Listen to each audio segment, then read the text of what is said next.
Yo, Adam here. You joined me in my studio downstairs where I've got this old drum set here in the corner that's got some mesh heads on it, and I've got some sensory percussion triggers on it, and I've been using it for playing electronic drum sounds and like for composition and stuff like that. So what I want to do today is figure out a way to make this a smaller footprint, because I have rehearsals often and there isn't very much space down here. Space is pretty limited. So I'd like to take the hardware off the drums and then take the wrap off, bring it over to my table saw and cut all the shells in half. And I think that will drastically reduce, especially the bass drum, the footprint. Maybe I can get it up against the wall a little closer, and then hopefully it won't take up so much space over here. A little bit of backstory about this kit and how I came to own it and why it's kind of in the condition that it's in. I teach at a lesson studio, and often we'll get donations, right? And so most of the time for drums, at least, we'll try to kind of put together a little package that's a whole drum set, and then eventually we'd be able to give it to a student in need so that they can have a kit to play. This was in such rough shape that it was destined for the dumpster, and so I kind of took it knowing that I probably wanted to do something like this with it. That being said, it's in rough shape, so it's got no bottom hardware at all. So it's got no tension rods, no hoops came with it. The bass drum, in addition to not having hoops or tension rods, didn't have actual spurs on the bass drum. It's got, somebody must have cut off the bottom of a cymbal stand and like drilled it out. So they're like sort of this makeshift cymbal stand deal going on here, and it does not work at all. So I've got some replacement spurs that I'm going to add to this eventually too. But I'll have to re-drill those holes, because once I cut the shell in half, the spots for the spurs obviously will be gone, because I'm going to use the other half of the drum. So with that being said, let's get started.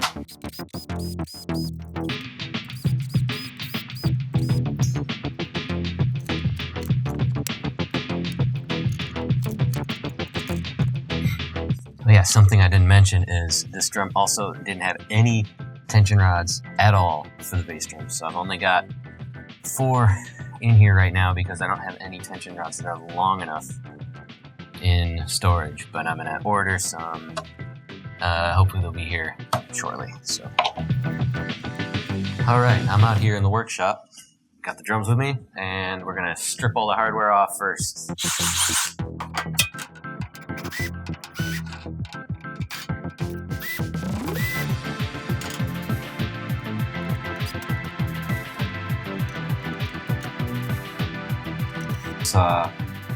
Next, zip these out of here.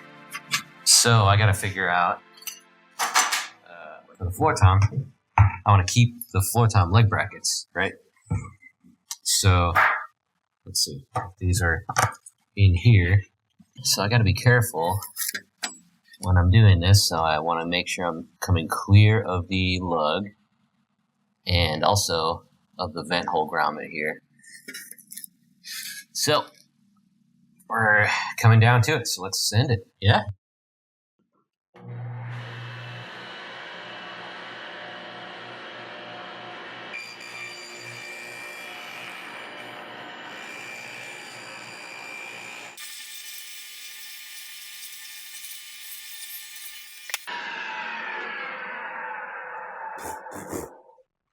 All right, first one's done.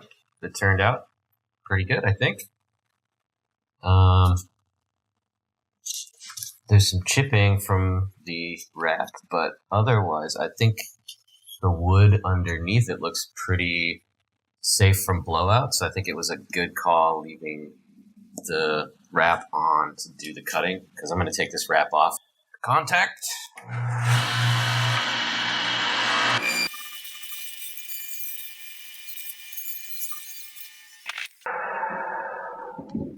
Yeah, so it's going to look like that. Yeah.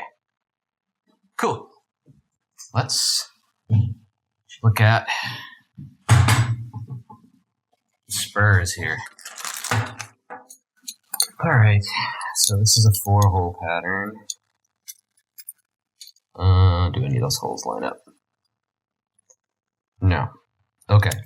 So I'm going to have to re-drill the holes for the Spurs anyway. So I might keep the other side since it doesn't have all these holes in it. So we'll keep this half. And then I'll put these on. Boom. Well, boom, like that. Later. Yeah, okay.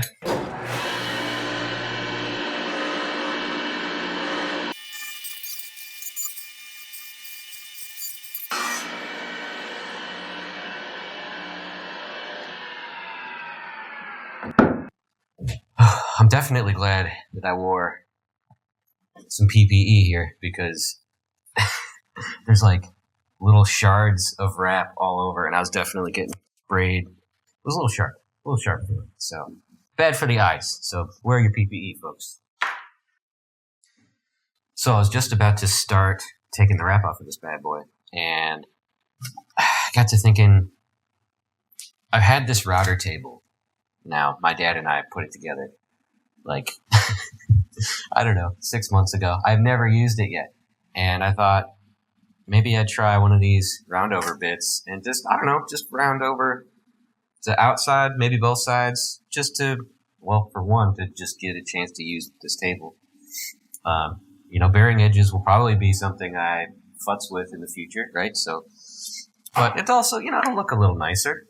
Not that anyone's going to look that close, but, you know, whatever. I want to, okay?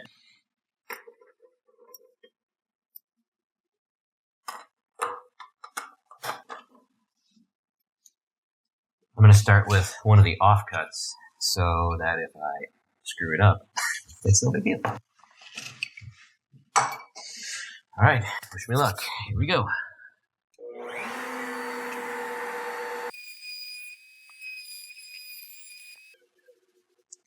Okay, so upon further inspection, after doing a little bit of this offcut, there's a lot of spots on here where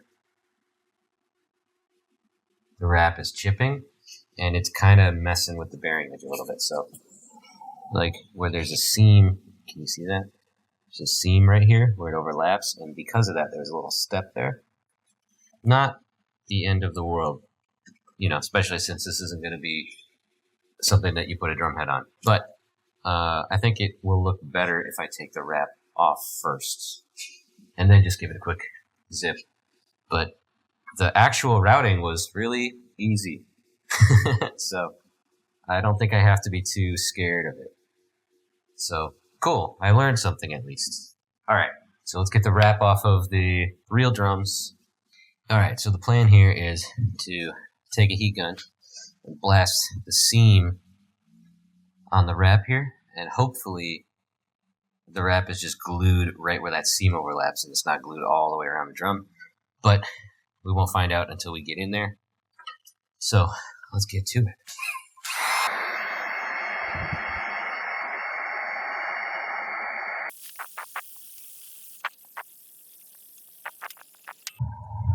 All right. Yeah. Oh, we better hit this. It's definitely glued onto the drum. Yeah, that was pretty easy to do. There's a little bit of sticky residue here on the drum itself, but I'll be able to sand that off. The shell itself, yeah, it looks okay. Oh, check this out. There's like a blank. Can you see this? Right here, there's like a little inserted piece. Interesting. So it must not have come all the way around or something. Anyway, okay, that one's done. Next up, this time I think I want to clamp. Yeah, this will be much nicer. You want to move around on me.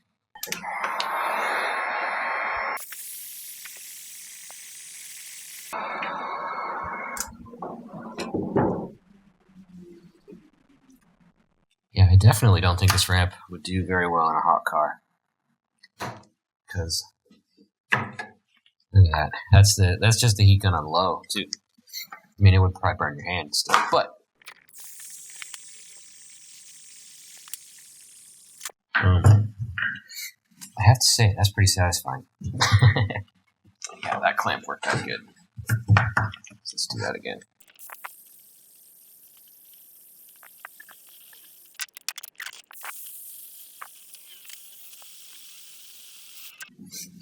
Yeah, and if you got some glue left over on the drum, a little bit of heat, a little bit of just light scraping with the putty knife really takes care of that. It's still sticky, but there's not like a thick glue. Okay, now I'm going to take these and I'm going to go over to the router table. We're going to just zip a nice little clean round over on there, make it look all nice and pretty. All right, here we go.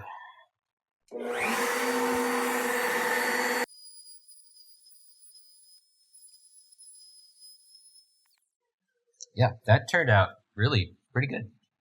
Can we see? Yeah.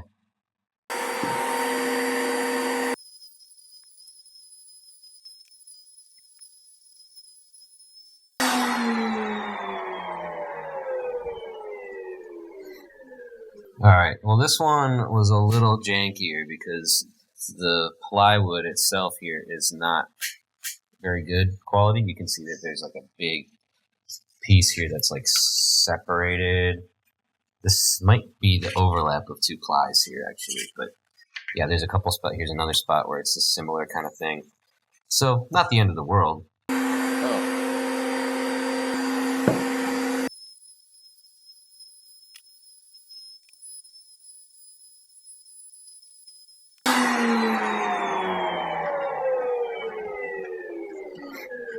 Yeah, this one turned out real good.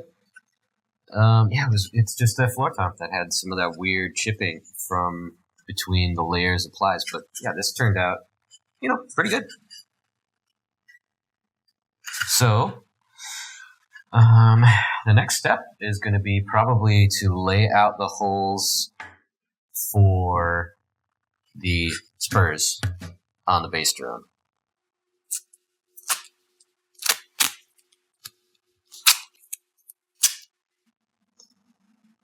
Okay, there.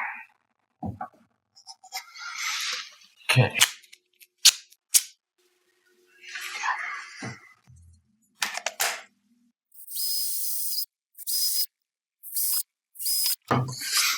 Next side. All right.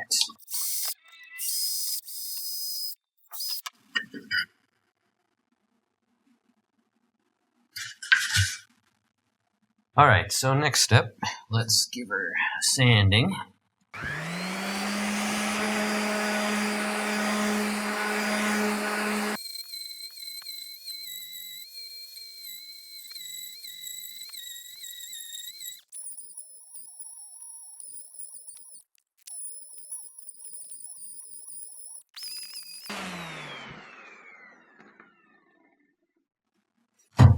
Cool. All right, so these are all done, basically. We just need to put some paint on it. All right, so it's the next day. Wanted to wait till it got light out again so I could bring the shells outside to paint. It's looking pretty gloomy out here, so hopefully I don't get dumped on, but we got a rattle can of matte black ready to go, so let's do it.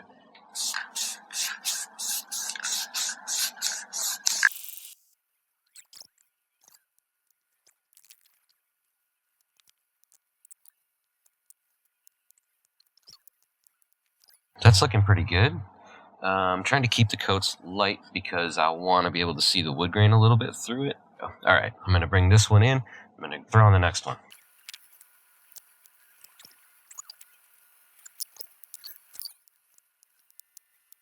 This one's good, I think. On to the next.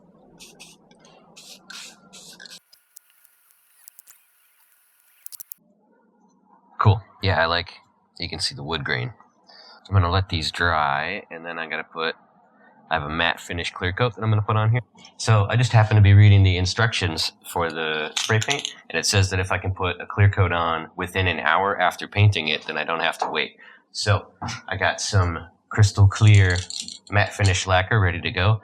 I moved inside so as to hopefully avoid some wind and dust getting stuck to it.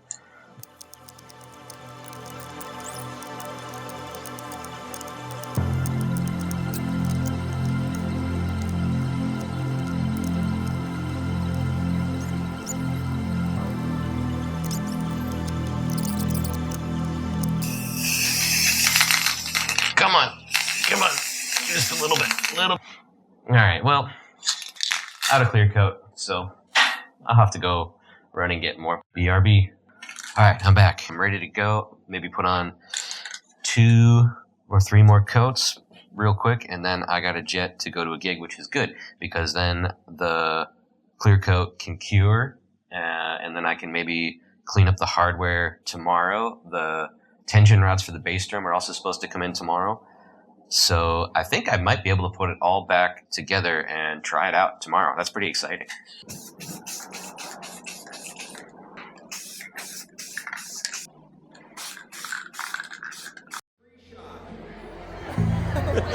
It's a video. All right, I'm back the next day after the gig. So the shells have had time to cure, and they look really great. I think the finish turned out nice and even. So I'm pretty thrilled about that. I think they're going to look pretty cool. So the next step here is to take the hardware and clean that up because some of these look absolutely disgusting. Some of them are pretty corroded, as you can kind of see here. They got some pitting and corrosion and stuff. So what I'm going to do is a trick I learned from R. David R., great YouTube channel.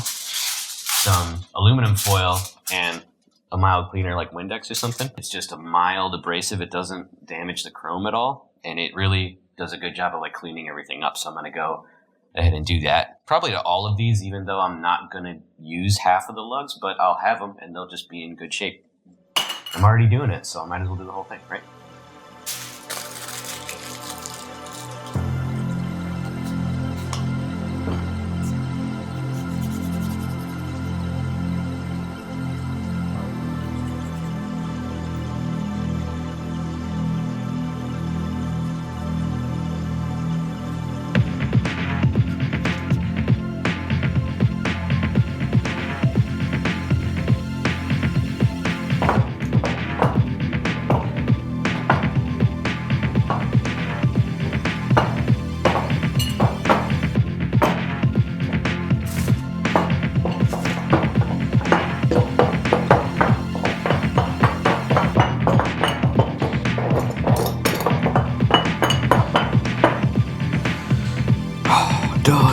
Okay, so I've got the hardware all polished up, and it turned out pretty good. Since I cut the rack tom down, I don't have a way to mount it anymore. I was racking my brain about it, and then I remembered that I have a couple of these Ludwig Atlas mounts that I got from a different project, and they just been sitting in a box for a while. So this should slap right on there, but the thing about these is the bolts that go through the drum are bigger. So I got to drill them out first, but that's no big deal.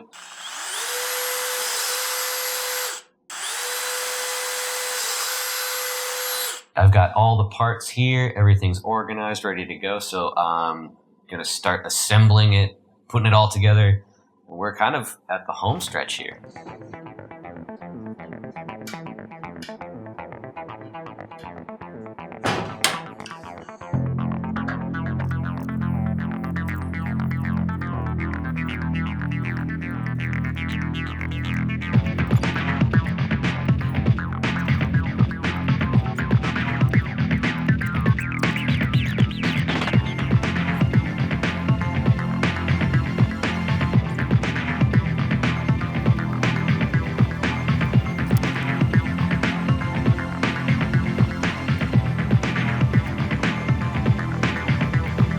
Back here in the studio, I dug out an old tom arm from storage, and I ordered some new tension rods for the bass drum, and then I've got some claws that I found laying around. So I think I'm all set to put this stuff together. All right, so I got some white lithium grease. I'm going to just put a little dab on each one of these tension rods before I drive them into the lugs, just in case there's any, schmoo in there.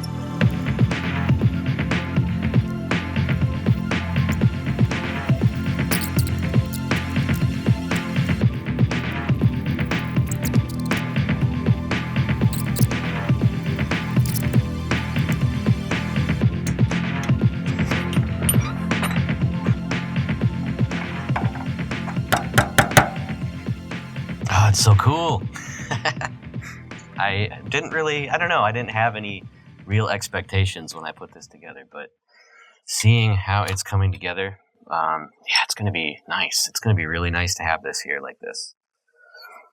Because it's so flat, like the kick drum is so flat against the wall.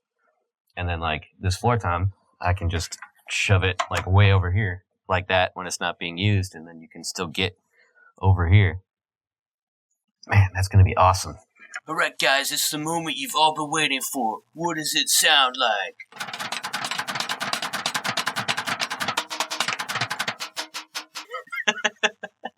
I couldn't help myself. I'm sorry. Hey, guys, just wanted to say thanks for coming along on this adventure with me.